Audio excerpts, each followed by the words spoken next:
So thank you, EUREKA, for the introduction. My name is Margolis, and I'm working with John Soon, my mentor, and Phil Lubin in the Department of Physics and specific experimental cosmology.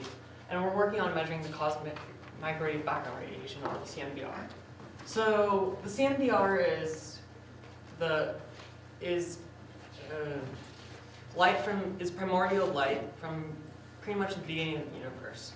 And it's a little bit hard to say, but after the Big Bang happened, the universe was expanding, but the particles were still very hot, and the protons and electrons didn't quite form stable hydrogen, and light kept breaking the bonds that did form. Eventually, the universe expanded enough so that it cooled down, where the light stopped breaking those bonds and the cloudy mixture of particles became more like something like we know now. So this light, from about 300,000 years after the Big Bang, which was about 14 billion years ago, has been expanding as the universe is expanding, and as such it's been cooling off and also being redshifted. So this particle, it's gone from, I guess, thought it was several thousand Kelvin to now about 2.7 Kelvin. And the good thing about this is that we can look up and we actually can see it. If you take up a thermometer or something that looks in the infrared region, you look in the sky, you'll see it everywhere. And it's actually, what's crazy is that it's all the same. And it's all the same within about 200 microkelvins, and this is pretty good filtering, but the thing is we don't know much about it. And this is our biggest proof to the Big Bang theory, which is still a theory. So what we're doing is actually going to be doing something else. There's not taking a temperature map, but looking at the polarization. So this is a balloon-borne telescope, and what we're going to be doing is looking at some of the directions of the light. So what we have is we send the upper atmosphere, so the water isn't an issue, and the radiation comes in and bounces off our first mirror and goes into our wire grid polarizer. And what that does is it's got some plastic and then it's got some copper wiring in the back, and it's spinning, and what it does is it's going to change the polarization to one polarization so we can measure when it eventually goes into the horn antenna. And so we're going to be measuring at the 10, 15 gigahertz bands, which is where most of the radiation is in. And of course our sensor needs to be very good because, as it says here, it's in microkelvins. So just a brief mention of what the polarization is. And the polarization is actually the direction of the oscillation of the electric field of light, because the light has both an electric and magnetic field. And so what we're doing is basically using a grid similar to that. And the light comes in all different polarization, or what's called unpolarized, because it's in all crazy directions. And what it does is the grid gets rid of most of it, or allows only certain polarization or certain direction to go, and that's what's polarized. And what we have is it actually spinning. So we're collecting all the information and putting it into and one of the part is we have a wave plate that helps us reflect back and get all the information. We get it in the sweep, and the best part is that we can do this regardless of the orientation of where the satellite's actually pointing. So we're doing some transmission tests, and we thought about 99.9% transmission, but we were in a pre-test, we were getting about 99%. And it might not sound much, but it's actually the difference between 1% loss and 0.1% loss. And it's just that very key amount, and we're trying to find out, where it went wrong. So that's where I come in. And I'm working still on that wire grid polarizer, and I've been using computer modeling and what's called CST Microwave Studio. It's by a German company. And I'm modeling the materials and looking at the electromagnetic kind of properties and what happens. So this is a sample of kind of what it looks like. This is what the thing looks like in real life. This is just top-down view. We've got substrate and some adhesive and some wire. And this is formed when we get by companies when they take sheets. They take a sheet of the substrate and adhesive with the copper, and then they protect the parts that they want with a mask, and then they use acid in a process called etching, and they dissolve away the copper that's not wanted, and then they douse it with water. So we were thinking, our initial thoughts was that maybe there's some leftover copper or some water on it that might be affecting it. So this is where this program comes into hand, because it's so small amounts that possibly it could be, and it's really hard for us to calculate actually how it does. So we also were doing some simulation, and so in addition to the simulations, I actually tested it in what's called a vector network analyzer. And what we did is we take a little bit of substance and we put it into a waveguide. And then what we do is hook it up in part of this, the vector network analyzer, which sends signal from this port 1. And what it does is it measures how much goes through to port 2 as for transmission, and how much goes back to that port 1 as reflection. And it goes from both sides. And what we were seeing, and so our model predicted, so I also modeled what happened. And so our model predicted if it was just substrate and adhesive, it would be very little reflection and lots of transmission. So that's about 99.9%. And then, if there was even a little bit of copper, we'd have a huge amount of reflection and very little transmission. And if there was some water, then we would have some reflection and some transmission. But our actual model said that, well, when we actually did the test, we actually got very little reflection. We got significantly much less transmission.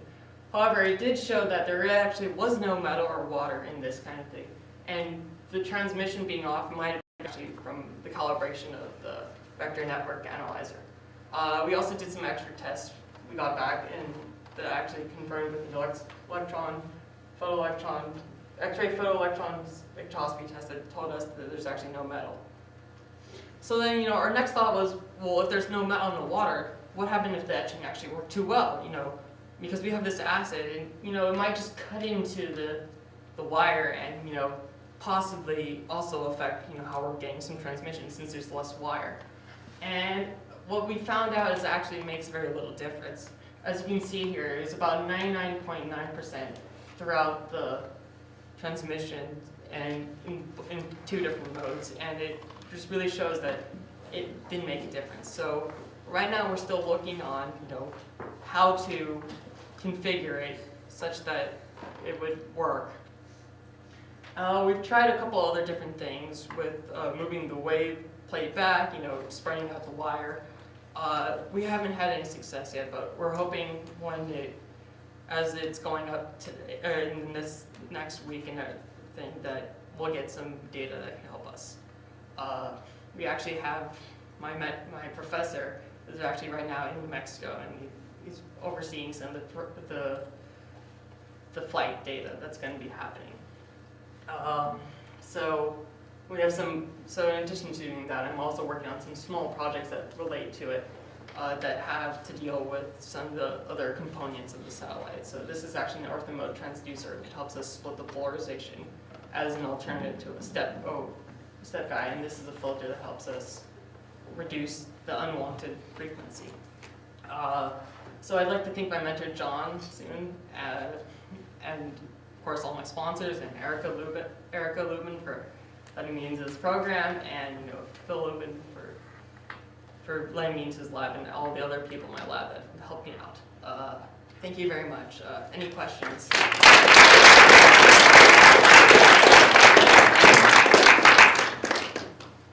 Yes. I'm just curious, you mentioned cosmic radiation at the beginning, and it says that it's uniform in all directions. So how do we know for sure that it's uniform in all directions? What if we, from our reference point, looks uniform, but from another reference point? We've actually tested it, and we've actually looked throughout the different parts. And the funny part is that you can look at any different. We actually look at the background, and kind of you can tell that it's the same. And it's actually the biggest. That's actually the biggest theory of why the Big Bang is correct, because it's uniform and it expanded almost like a balloon. So we've actually had satellites and everything measuring it. And you can actually see the CMDR on TV. It's actually about 1% of the noise, the static that you actually get. The static from the TV is related to the... Exactly. This light is actually noise. It's really cool because you can actually see it. It's there. And there's been a lot of recent satellites, but we haven't quite gotten information back yet. This is actually from a YMAP satellite, which was a couple of years ago. But right now, we're actually still processing data from the Planck satellite. that net. Send. You mentioned right at the very end that some new data was being collected, and you were hopeful that that would help you out. Can you describe, like qualitatively, what that data is and how you're hoping that's going to help you? Well, it's actually going to be flight data, so we're actually going to have it measuring, instead of these theoretical calculations, we're actually going to see if it measures something. This is just like kind of a beta flight or kind of a test flight. And we're hoping that, maybe we'll find some problem. Maybe our sensors are actually picking up all that we have, and maybe this is just what we thought might have been a problem, or maybe we're missing some huge factor that we haven't thought of yet. And we're hoping that any such data can, illuminate us on what the cause is. Okay. Do you know how long the test flight lasts for? The test flight's going to be a couple hours. It's a huge balloon, but usually these flights don't last for too long. I mean, the balloon picks up at least a couple football stadiums, I'd say. It's pretty big.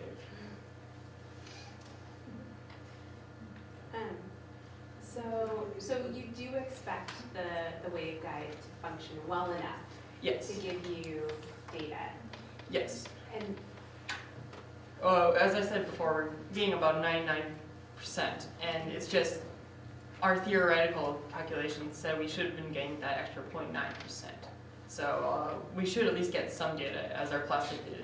What we have is actually clear and does let in further tests, in smaller, informal tests, we have seen that it does transmit at those frequencies. do you know in previous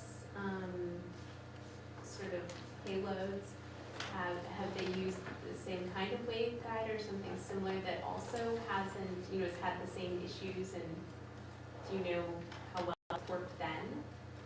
I believe this is actually the first time we're actually using this kind of thing. Okay. This project has kind of been in the works for a long time, so we haven't exactly been able to do it. One of the problems with the VNA might have been that we were actually using a waveguide at the 30 gigahertz as opposed to the 10 gigahertz, and that is because we didn't actually have the 10 gigahertz waveguide on hand. So, further tests could help us with the VNA, the possibility maybe it's just at 30 gigahertz that's at 99, but maybe at 10 it's 99.9 as we expected it to be. So with the waveguide, you show it bouncing from the big mirror to the waveguide, and then bouncing off the waveguide back to a smaller mirror. Does it pass through the wires and then bounce and then pass back through the wires? Yes. What it does is actually, it's best seen here, and basically it goes through the wires. The wires, it's a grid of wires. The plastic goes through the plastic and everything first, and then we have what's the wave plate there, and that's a half wave plate, and that lets it bounce back at half wavelength away, so that it's going through and then it's going back out, so we can get a constant stream of information. With the rotation of the wire between going through, being polarized, and then going back through, would there be enough of a rotation to? Because you lose some of that load. Yes, there should be enough, because this is rotating pretty rapidly, and it's going to be consistently rotating. It's kind of doing sweeps. Yeah. So I'm saying, when it goes through, it's polarized and bounce back. Have you accounted for that loss? Yes. Okay.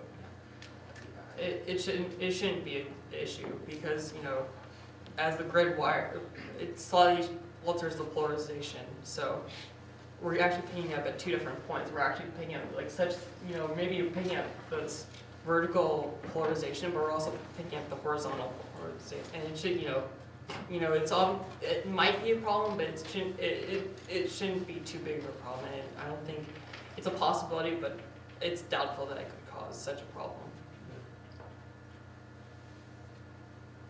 So, one last thing, just because I got to see this payload right before it left. If you could tell the audience again sort of the scale, because I think to really understand, your waveguide is quite small, right? Oh, yes. But then it's a part of this much larger system that's launched. So actually, this is this is that, there's actually 2 carriages, and it's actually it's, I'd say about, maybe 40 feet wide, and this is just for the carriage, 40 feet wide by maybe 20 feet across. It's pretty big, and this is all gonna be supported by a balloon, and, NASA's been patient and allowed, and funded for such a thing. We actually have a twin project on the ground that's actually at White Mountain that's gonna be doing similar results. Do you know what altitude the balloon gets measurements from? I'm not exactly sure, but I guesstimate around 100,000 feet, but I'm sure my mentor John would know a little more. 120,000.